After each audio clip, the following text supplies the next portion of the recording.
Hello everyone, this is Pragya. Welcome to our YouTube channel. तो हमने first chapter growth and development को अच्छी तरह से पढ़ लिया है. आज हमारा सेकंड चैप्टर स्टार्ट हो रहा है जो है सोशलाइजेशन. तो सोशलाइजेशन में अब हम क्या क्या पढ़ेंगे वो देखते हैं. तो सोशलाइजेशन में हम पढ़ेंगे पहले तो व्हाट इज़ सोशलाइजेशन और उसके एलिमेंट्स पढ़ेंगे कि सोशलाइजेशन को प्रभावित करने वाले एलिमेंट्स कौन कौन से हैं. हमारा नेक्स्ट सब टॉपिक होगा the social world of the children. इसमें पेरेंट्स का कैसे रोल होता है, टीचर्स का कैसे रोल होता है और पीयर्स का कैसे रोल होता है, इस बारे में जानेंगे. और कौन सा ज़्यादा इम्पोर्टेंट है बच्चे के लिए, इसको भी अच्छे से समझेंगे. और आज ही जो सीटेट का नोटिफिकेशन आया है, तो जिन जिन बच्चों ने नहीं भरा है वो जाके भर सकते हैं. तो चलिए हम अपने नोट्स की तरफ चलते हैं. ये आज का टॉपिक सोशलाइजेशन जो DSSB सीटेट और भी टीचिंग एग्ज़ाम में आते हैं. तो चलिए फिर इस टॉपिक को हम स्टार्ट करते हैं. तो ये टॉपिक क्या है, सोशलाइजेशन प्रोसेस और सोशल वर्ल्ड एंड चिल्ड्रंस. तो सामाजिक प्रक्रिया और सामाजिक दुनिया और बच्चे ये क्या कैसे काम करता है. तो सबसे पहले तो ये जानते हैं कि सोशलाइजेशन क्या होता है. सोशलाइजेशन मतलब समाजीकरण. समाजीकरण क्या होता है और सोशलाइजेशन क्या होता है. तो सोशलाइजेशन है कि यह एक लाइफ लॉन्ग प्रोसेस है जो हर एक इंडिविजुअल मतलब हर एक इंडिविजुअल के नॉर्म्स, वैल्यूज़, कल्चर, बिहेवियर और सोशल स्किल्स को प्रभावित करता है. तो मतलब ये क्या करता है, उसको सिखाता है, मतलब उन सब के कौशल को सिखाता है. और ये क्या करता है, जो बायोलॉजिकल इन्फेंट हैं उसको क्या करता है, सोशल बीइंग में बदलने के जो प्रक्रिया होती है उसको हम क्या बोलते हैं, सोशलाइजेशन बोलते हैं. जो बायोलॉजिकल जो इन्फेंट होते हैं उसको सोशल बीइंग में बदलने की प्रक्रिया को हम क्या बोल देते हैं, सोशलाइजेशन बोलते हैं. अब हम लोग देखते हैं कि सोशलाइजेशन का जो की एलिमेंट्स है वो क्या क्या है. मतलब कि जो सामाजिकरण का है उसके जो प्रमुख तत्व हैं वो कौन कौन से हैं. तो प्रमुख तत्व कौन से हैं, तो परिवार होता है, स्कूल होता है, समाज होता है. मतलब सबसे पहले तो क्या होता है, परिवार होता है, उसके बाद कहाँ जाता है बच्चा, स्कूल में जाता है. फिर क्या है, फिर समाज में रह के सीखता है. तो बच्चा कहाँ सीखता है, परिवार, स्कूल और समाज में रह के सीखता है. तो ये सबसे इम्पोर्टेंट एलिमेंट्स है. अब वहाँ पे जाके बच्चा क्या सीखेगा, वहाँ पे जाके बच्चा क्या सीखेगा, तो वहाँ पे क्या सीखता है, अनुशासन सीखता है, सहयोग करना सीखता है. और बच्चा कैसे सीखता है, तो अनुकरण, इमिटेशन, मतलब किसी की नकल करके सीखेगा या तो किसी का देख देख के सीखेगा. तो अनुकरण या इमिटेशन करके सीखता है, या तो टीचर या फिर कोई भी उसे पुरस्कार देगा, मतलब पुरस्कार देगा तब सीखेगा, या तो उसे दंड देगा तब सीखता है. तो इससे अब रिजल्ट क्या आया है, ये सारी चीज़ें तो हो रही हैं, प्रोसेस हो रहा है इसका. तो इससे रिजल्ट क्या आया है, तो बच्चे का जो व्यवहार है, जो बिहेवियर है वो चेंज होता है. बच्चे का क्या होता है, बिहेवियर चेंज होता है और उसके व्यवहार में क्या होता है, परिवर्तन आता है. अब हमारा दूसरा पॉइंट क्या है कि the social world of the child, मतलब जो बच्चा है उस पे जो सामाजिक जो दुनिया है उसका क्या प्रभाव पड़ता है और कैसे प्रभाव पड़ता है. तो देखिए, अब बच्चा तो अकेले तो सीख नहीं सकता है, बच्चा अकेले नहीं, और बच्चे से अकेले सीखा भी नहीं जाता है क्योंकि वो टार्जन तो है नहीं कि सीख लेगा. तो इसलिए बच्चे से अकेले नहीं सीखा जाता है, वो समाज के साथ ही रह के सीखता है. तो वो समाज के साथ ही रह के सीखेगा, जिसको हम क्या बोल देंगे, एजेंट ऑफ सोशलाइजेशन बोल देंगे. बच्चा किसके साथ रह के सीखता है, समाज के साथ रह के सीखता है. समाज के साथ रह के उसकी पर्सनैलिटी, किसी भी बच्चे की पर्सनैलिटी क्या होती है, उभरती है. तो उसको क्या बोलते थे हम, एजेंट ऑफ सोशलाइजेशन. अब एजेंट्स में कौन कौन से एजेंट्स होते हैं, तो हमारे जो प्राइमरी एजेंट्स में आएगा, तो प्राइमरी एजेंट्स में क्या आते हैं, फैमिली या पेरेंट्स आ जाते हैं. टीचर्स ये सेकेंडरी में आते हैं, और पीयर्स ये फ्रेंड्स वगैरह. तो ये सारे हमारे जो सोशलाइजेशन के एजेंट्स होते हैं. तो सबसे जो पहला एजेंट है वो है पेरेंट्स और फैमिली. तो बच्चा फैमिली में रह के, अपने परिवार के साथ, अपने माता पिता के साथ रह के क्या सीखता है और कैसे सीखता है उसको देखते हैं। तो जो पेरेंट्स होती हैं और फैमिली होते हैं उसको हम क्या बोलेंगे, प्राइमरी एजेंट या फिर फर्स्ट एजेंट ऑफ सोशलाइजेशन बोलेंगे। क्या बोलेंगे, प्राइमरी एजेंट या फर्स्ट एजेंट ऑफ सोशलाइजेशन। तो इसमें क्या होता है कि बच्चा सबसे ज़्यादा किस चीज़ से प्रभावित होता है, अपने मतलब पेरेंट्स से प्रभावित होएगा सबसे पहले। मतलब बच्चे का जन्म हुआ तो नहीं तो कहीं बाहर गया, ना कहीं घूमने उमने गया, अपने पेरेंट्स के साथ ही रहा ना, अपने माता पिता के साथ, या फिर जो परिवार में जो फैमिली है उन्हीं के साथ रहा। तो इसलिए ये क्या, बच्चा इन्हीं के बीच में रह के, सबसे मुख्य भूमिका किसकी रहती है, पेरेंट्स की रहती है, और उन्हीं के साथ रह के सीखता है। इसके रोल और इम्पैक्ट्स देखिए। तो प्राइमरी सोशलाइजेशन, जिसमें वो क्या करता है, बेसिक हैबिट सीखता है, जैसे खाना खाना, टॉयलेट ट्रेनिंग सीखता है, लैंग्वेज जो मदर टंग है, जो अब माता पिता बोलता है वही बच्चा भी बोलता है, और गलत और सही के बारे में भी जानना सीखता है।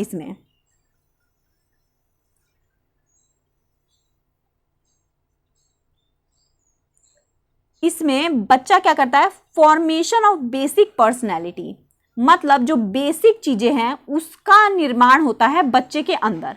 जैसे सेल्फ कॉन्सेप्ट का निर्माण होता है, कॉन्फिडेंस का निर्माण होता है, या इमोशनल बेसिस, जो पेरेंट्स के बिहेवियर्स की वजह से, जो पेरेंट्स के बिहेवियर हैं उसकी क्या होता है, बच्चे के अंदर चेंज होता है।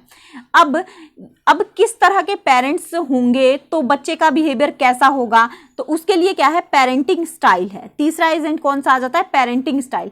मतलब जिस तरह के पेरेंट्स होंगे उसी तरह से बच्चे का बिहेवियर, या फिर उसका मतलब बच्चा उसी तरह से समाज में रहना सीखेगा, या उसी तरह से अपने आप को इम्प्रूव करेगा या अपने आप को बदलेगा।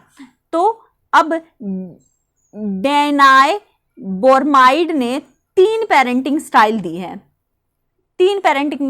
है, जिसमें क्या है, ऑथोरिटेरियन, पहला पेरेंटिंग स्टाइल है ऑथोरिटेरियन।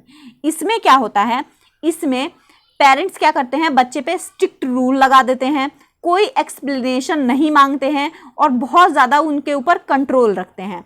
और जो मतलब वार्मथ होता है, या फिर सपोर्ट, वार्मथ को सपोर्ट भी बोल सकते हैं, तो सपोर्ट या वार्मथ होता है, ये बहुत ज़्यादा मतलब कम होता है। तो इसको क्या बोलते हैं, अथॉरिटेरियन। तो इससे बच्चा क्या होता है कि मतलब बहुत ज़्यादा डरा सा रहेगा और बहुत घबराया सा रहता है। मतलब इस पे बच्चे पे क्या होता है, बहुत ज़्यादा प्रेशर फील होगा बच्चे पे। दूसरा आ जाता है अथॉरिटेटिव या डेमोक्रेटिक। तो इसमें क्या होता है कि रूल तो होंगे, रूल रेगुलेशन होंगे, लेकिन उसको एक्सप्लेन करने का मौका भी दिया जाएगा। इसमें क्या होगा, रूल रेगुलेशन होते हैं लेकिन बच्चे को क्या करते हैं, एक्सप्लेन करने का मौका देते हैं। कंट्रोल भी हाई रहेगा और वार्मथ भी हाई रहेगा। कंट्रोल भी हाई रहेगा और वार्मथ मतलब जो सपोर्ट करेगा पेरेंट वो भी हाई करेगा। तो इससे बच्चे के अंदर क्या इंप्रूवमेंट आती है, बच्चा रिस्पॉन्सिबल बनता है, बच्चा कॉन्फिडेंट बनता है और बच्चा इंडिपेंडेंट बनता है। मतलब बच्चा अपने हिसाब से, अपने तरीके से सोच सकता है। तो सबसे इम्पॉर्टेंट जो मेथड होता है वो यही वाला है, ऑथोरिटेटिव वाला मेथड सबसे इम्पॉर्टेंट होता है बच्चे के लिए और बच्चे के इम्प्रूवमेंट के लिए। तीसरा जो आता है वो आता जाता है परमेसिव। परमेसिव में क्या होता है, कोई रूल रेगुलेशन नहीं होती है और सपोर्ट बहुत ज़्यादा मिलता है बच्चे को, मतलब वार्मथ हाई सपोर्ट मिलता है। और इसकी वजह से बच्चा क्या करता है कि उसका जो मन करता है वही करता है। बच्चा क्या करता है, जो भी मन उसका करता है वही करता है बच्चा। तो इससे क्या हो जाता है, बच्चा क्या होता है, केयरलेस हो जाता है, अपने ऊपर मतलब कंट्रोल खोने लग जाता है, उसके अंदर सेल्फ कंट्रोल की कमी आ जाती है। तो ये सबसे रॉन्ग मेथड है।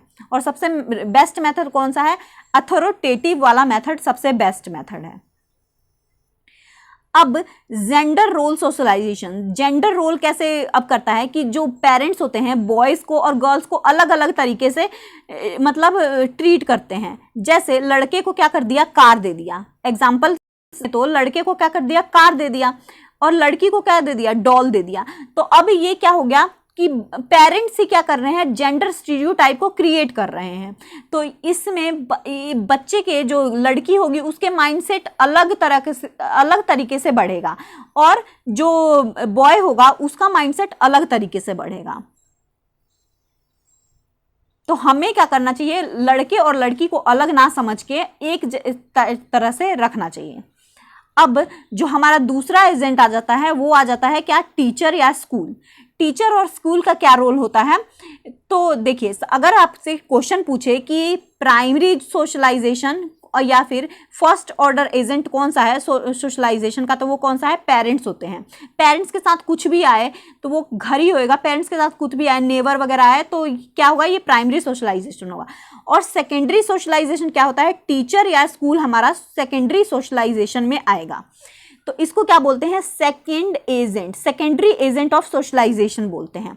इसमें क्या हुआ कि पहले बच्चा फैमिली से पहला कदम लेता है बाहर, और सबसे पहले कहाँ जाता है, स्कूल में जाता है। तो ये क्या हुआ कि बच्चे का सेकेंड स्टेप बढ़ा और स्कूल की तरफ गया, तो इसलिए इसको क्या बोलते हैं, सेकेंडरी सोशलाइजेशन बोलते हैं।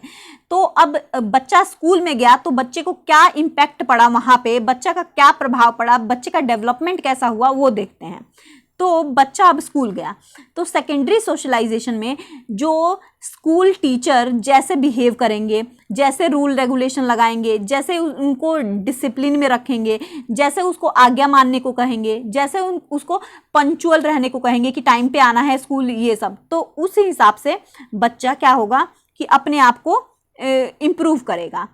और जैसे कल्चरल ट्रांसमिशन होता है, मॉडिफिकेशन, मतलब अब बहुत सारे दूसरे कल्चर के बच्चे आते हैं और एक साथ बैठते हैं, तो क्या होता है, सिर्फ टीचर नहीं ये चीज़ करता है, वहाँ के जो बच्चे होते हैं वो भी मॉडिफाई होता है।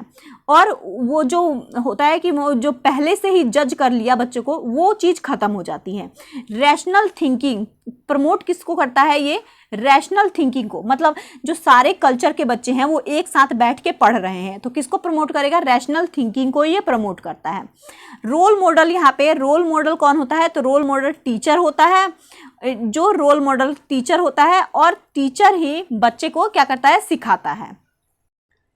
फोर्थ है Pygmalion effect, self fulfilling prophecy. तो इसमें क्या होता है कि पिग्मेलियन इफेक्ट में कि अगर टीचर ने बच्चे से हाई एक्सपेक्टेशन रखा, अगर टीचर ने बच्चे से हाई एक्सपेक्टेशन रखा तो क्या होगा कि जो चाइल्ड का परफॉर्मेंस है वो बेटर होता जाएगा, मतलब वो बहुत अच्छा लगेगा, अच्छा करता जाएगा, बहुत अच्छा।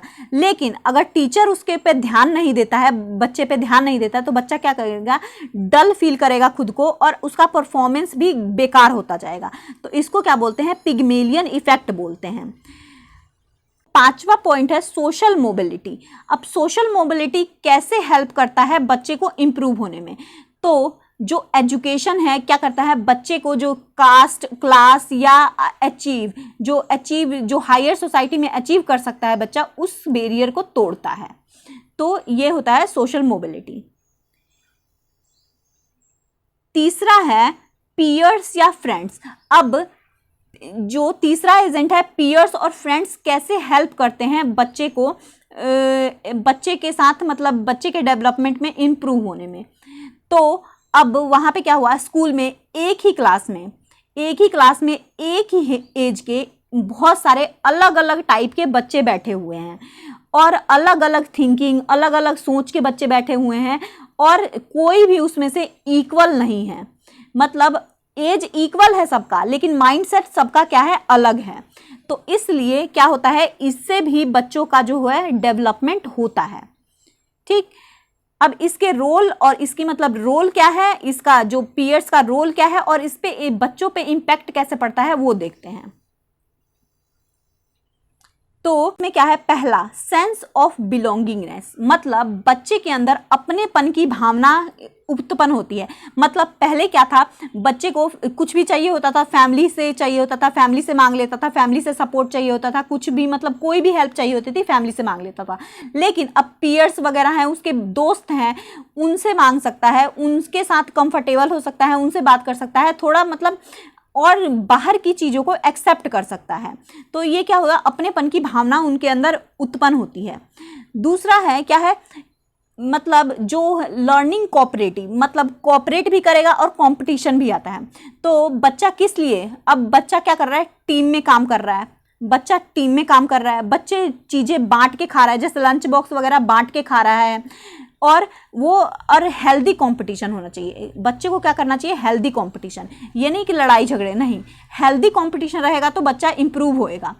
तो बच्चा टीम में काम कर रहा है, बच्चे चीज़ों को शेयर कर रहा है और हेल्दी कंपटीशन हो रहा है, तो इस चीज़ से क्या होगा कि बच्चे का इम्प्रूवमेंट होता है। थर्ड पॉइंट में क्या है कि बच्चा जो उससे बड़े लोग हैं तो उनसे क्या है, अलग है, उनसे अलग है, अब अपने ही एज ग्रुप के साथ, उनके कल्चर में दूसरे लोगों के साथ अब रह रहा है, मतलब अपने पेरेंट्स से अलग हो के रह रहा है। तो हमारा 4 पॉइंट है सब कल्चर, उप संस्कृति। मतलब इसका मतलब ये होता है कि कभी कभी जो बच्चे होते हैं वो उनका बिहेवियर जो होता है, जो उनके बड़े हैं उनसे क्या होता है, अलग हो जाता है। जैसे उनका ड्रेसिंग सेंस, जैसे उनका विरोध करने का तरीका, ये चीज़ किस में हेल्प करती है, तो ये चीज़ बच्चे के इंडिपेंडेंट थिंकिंग होने में हेल्प करती है। ये चीज़ किस में हेल्प करेगी, तो बच्चे के इंडिपेंडेंट होने में हेल्प करती है। अब है हमारा 5वां पॉइंट है कि डीलिंग विद रिजेक्शन। मतलब कि बच्चा क्या है, अब पीयर्स के साथ, अपनी ही एज के साथ इंटरेक्ट कर रहा है, तो वो क्या होएगा, उनके कॉन्फ्लिक्ट, उनका रिजेक्शन, मतलब वो कोई कॉपी मांगा या पेन मांगा तो उसने मना कर दिया, तो उस चीज़ को रिजेक्ट करने वाली, जो उसको स्वीकार करने की क्षमता आ जाएगी उसमें। और जो पीयर का प्रेशर है, मतलब जो बच्चा है, दूसरा बच्चा ज़्यादा इंटेलिजेंट है, दूसरा बच्चा फट क्वेश्चन बता रहा है तो, और पहला नहीं बता रहा, तो वो उसको समझने की और कोशिश करने की, पीयर के प्रेशर को हैंडल करने की क्षमता उनके अंदर आ जाती है। तो ये था हमारा सोशलाइजेशन का टॉपिक, यहीं पे कंप्लीट होता है। तो हमारा आज का ये टॉपिक सोशलाइजेशन कंप्लीट होता है। तो आई होप ये वीडियो आपको इन्फॉर्मेटिव लगी होगी और आपके एग्ज़ाम के पॉइंट ऑफ व्यू से इम्पॉर्टेंट होगी। तो आज के लिए इतना ही, मिलते हैं नेक्स्ट टॉपिक के साथ। Thank you so much.